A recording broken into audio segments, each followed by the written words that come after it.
Praise the lord.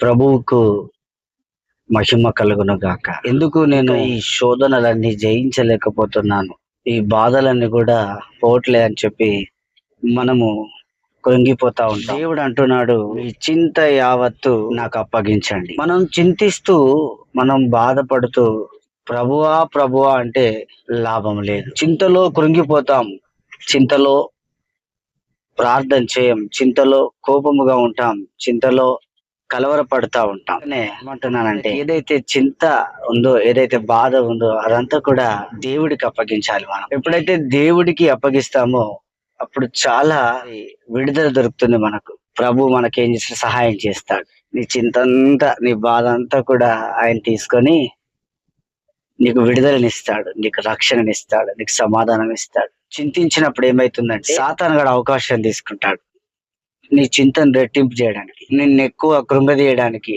నీకు కలవరాలు ఇవ్వడానికి, నిన్ను భయపెట్టడానికి చాలా అవకాశం దొరుకుతుంది వాడికి. అందుకని ఎప్పుడైనా గుర్తుపెట్టుకోండి, ఎంత పెద్ద శ్రమ ఉన్నా, ఎంత పెద్ద కష్టం ఉన్నా నువ్వు చింతించద్దు, నువ్వు కలవరపడకు, ప్రార్థన మాత్రం చెయ్యి. ఆమేన్. Praise the Lord.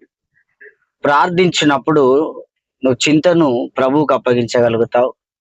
ప్రార్థించినప్పుడు కలవరపడలేకపోతుంటావు.